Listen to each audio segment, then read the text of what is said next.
भारत ने ऑस्ट्रेलिया को पर्थ के मैदान में कुचल दिया। टाइगर्स को फंसाने के चक्कर में कैंगेरू खुद अपने जाल में फंस चुके थे। ऐसा पहली बार नहीं था जब ऑस्ट्रेलिया पर्थ में ही अपने मैदान में ढेर हो गया था। लेकिन यह वो पर्थ का ग्राउंड नहीं जो ज्यादा खौफनाक था। वह ऑप्टस से कुछ ही दूरी पर मौजूद वाका ग्राउंड था। वाका को बैट्समैन की कब्रगाह भी कहा जाता था। कई बैट्समैन को वाका में खून के आंसू रोना पड़ा तो कई का करियर इसी मैदान पर खत्म भी हो गया था। और अगर बॉलर लीथल कर्टली एम्ब्रोस हों तो बात सोने पर सुहागा वाली हो जाती है। उस वक्त क्रिकेट में डर का दूसरा नाम वाका को कहा जाता था, जिस पर खेलने वाले अच्छे अच्छे बैट्समैन के पसीने छूट गए। जरूरी बात यह है कि इससे पहले वाका की पिच बहुत बाउंस और स्पीड पैदा तो करती, लेकिन यह बैट्समैन और बॉलर दोनों को बराबर का मौका देती थी। वह बात अलग है कि वाका की गति और उछाल को दुनिया के कुछ ही बैट्समैन समझ पाए थे। वह पिच जिसमें दरारें गड्ढों की तरह खुल जाती थी और ऐसी उछाल देती कि मामूली से मामूली पेसर्स भी बॉल से बैट्समैन को सीटी की धुन सुनाते थे। West Indian pacer Curtly Ambrose ने वहां का ग्राउंड पर सबसे ज्यादा भयानक तबाही मचाई थी। जनवरी 1993 में उन्होंने 32 बॉल्स के एक स्पेल में एक रन पर 7 विकेट लेकर कैंगेरू बैटिंग लाइनअप को चीर के रख दिया था। एम्ब्रोस की बदौलत वेस्टइंडीज ने ऑस्ट्रेलिया में 18 साल से टेस्ट क्रिकेट में चले आ रहे अपने दबदबे को भी कायम रखा था। 1993 में यह कोई नई बात नहीं थी जब इस कैरिबियन पेसर ने पर्थ की उछाल से ऑस्ट्रेलिया को धमकाया था। मर्व ह्यूज और जेफ लॉसन ने 1988 वाका टेस्ट में दनादन शॉर्ट पिच बॉलिंग की। सभी को पता था कि वेस्ट इंडियंस का बदला लेना तय है। हुआ भी यही। मार्शल आर्मी ने ऑस्ट्रेलिया के खिलाफ दनादन शॉर्ट बॉलिंग की। नतीजा, यंगस्टर एम्ब्रोस ने जेफ लॉसन का जबड़ा तोड़ दिया। लॉसन को स्ट्रेचर पर ले जाना पड़ा। तब एलन बॉर्डर ने पीछे होने के बावजूद ऑस्ट्रेलिया की फर्स्ट इनिंग को डिक्लेयर कर दिया था। लगता था जैसे border last man Merv huge को कैरिबियन बाउंसर स्टॉर्म से बचाना चाहते थे। एक पेसर खोने के बाद वे दूसरे की इंजरी का रिस्क नहीं उठाना चाहते थे। उस वक्त लॉसन के टूटे जबड़े को देखकर ऑस्ट्रेलियन फिजियो एरोल एलकॉट ने माना, यह कार एक्सीडेंट में लगी चोट के जैसी ही है। वाका की भयानकता के बीज इसके farmer head curator Roy Abbott ने बोए थे, जिन्होंने लगभग 33 साल तक इसे जादुई हार्वे वारूना मिट्टी खिलाकर ऐसे सॉलिड रॉक की तरह बना दिया जो इलेक्ट्रिसिटी जैसी स्पीड पैदा करती थी। लेकिन जब एबॉट से drop in pitch specialist John मेले ने कमाल संभाली तो उन्होंने हार्वे वारूना की जगह काली मिट्टी इस्तेमाल की, जो शुरुआत में तो ठीक लगती, लेकिन आमतौर पर इस मिट्टी की ड्राई वेदर में मॉइस्चर खत्म हो जाता था, जिससे मिट्टी सिकुड़ जाती और इसमें चौड़ी दरारें पड़ जाती थीं और इसीलिए इससे बनाई हुई पिचें फट जाती थीं। फरवरी 1997 में वेस्ट इंडीज, जिसके पास अभी भी बाउंसी पिचों के लिए डरावने बॉलर मौजूद थे, ने फिर से कैंगेरू टीम को सिर्फ 3 दिन में ही कुचल दिया। यह क्रिकेट हिस्ट्री की अब तक की सबसे खतरनाक पिच मानी गई थी। जैसे वाका में बॉल नहीं बल्कि बुलेट चल रही हों, जहां लगभग हर ओवर में खड़खड़ाते हेलमेट की आवाज़ सुनाई देती थी।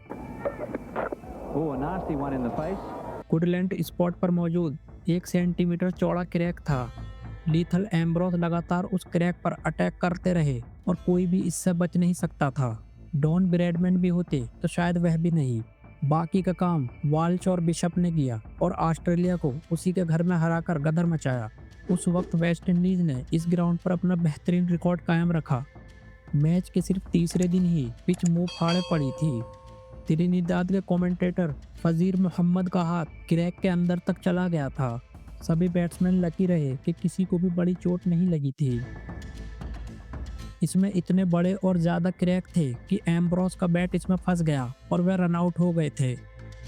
नवंबर 1998 ऑस्ट्रेलिया वर्सेस इंग्लैंड मैच में 2 दिन और 2 सेशन में वाका में कोहराम मचा।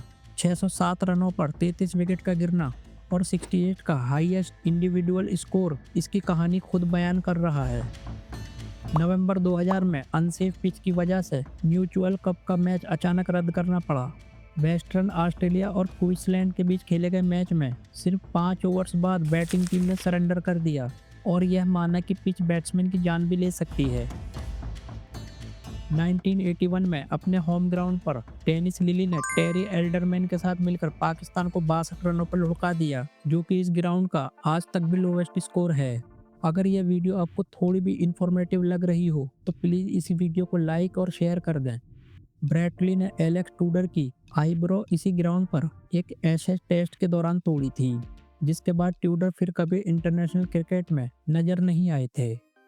लेकिन इसमें कोई शक नहीं, वाकई में कई बैट्समैन ने भी अपनी छाप छोड़ी थी। इसका आउटफील्ड बहुत तेज था, जिससे मैदान पर तेज स्कोरिंग देखने को मिलती थी। वीडियो रिकॉर्ड होने तक फास्टेस्ट 9 टेस्ट सेंचुरीज में से 4 वाकई में ही बने हैं। साल 2001 में न्यूजीलैंड के लू विंसेंट, एडम परोरे, नाथन एस्टल और स्टीफन फ्लेमिंग ने यहां पर एक ही इनिंग में जमकर सेंचुरीज पार्टी की थी। रॉस टेलर ने एक टेस्ट मैच में 326 रन बनाकर यह साबित कर दिया था कि अगर बैट्समैन जिम्मेदारी से खेलें तो दुनिया की इस फास्टेस्ट पिच पर खूब रन बटोरे जा सकते हैं। वार्नर, डिविलियर्स और डीन जोन्स ने यहां 80 प्लस एवरेज से रन लूटे थे। साल 2006 एशेज में एडम गिलक्रिस्ट ने 57 बॉल्स में सेंचुरी ठोक दी थी। मैथ्यू हेडन के वर्ल्ड रिकॉर्ड 380 रन भी वाका के मैदान पर ही बने थे, जिससे यह साफ था कि वाका पर बॉलर हमेशा नहीं जीतते थे। लेकिन अफसोस की बात यह है कि क्रिकेट ऑस्ट्रेलिया ने इस हिस्टोरिकल ग्राउंड को इस वक्त अलग थलग कर दिया है। पर्थ स्कॉचर्स और ऑस्ट्रेलियन नेशनल टीम ने अपने मैच पास के 60,000 कैपेसिटी वाले और सभी सुविधाओं से लैस ऑप्टस स्टेडियम में ट्रांसफर कर लिए हैं, जहां हाल ही में भारत ने ऑस्ट्रेलिया को टेस्ट मैच में 295 रनों से पीटकर एक करारी हार दी है।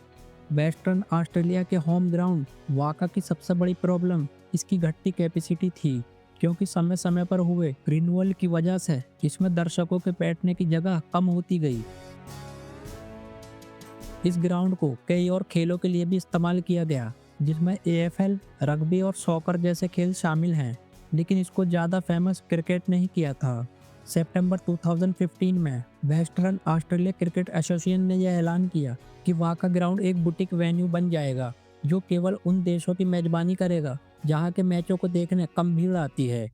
क्रिकेट ऑस्ट्रेलिया के वाका को अलग थलग करने से नाराज फॉर्मर पेसर डेनिस लिली ने वाका प्रेसिडेंट की अपनी पोस्ट से साल 2015 में इस्तीफा दे दिया था।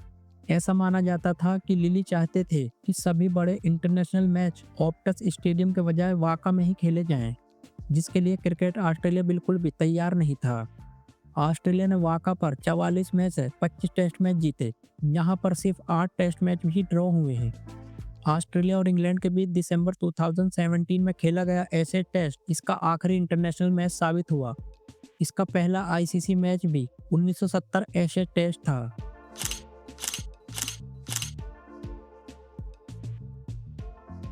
नए बने ऑप्टस स्टेडियम में भी ड्रॉप इन पिचों का इस्तेमाल किया गया है, जिसका मकसद पिच में गति और उछाल देकर उसके पड़ोसी वाका की खत्म हो चुकी विरासत को दोहराना है।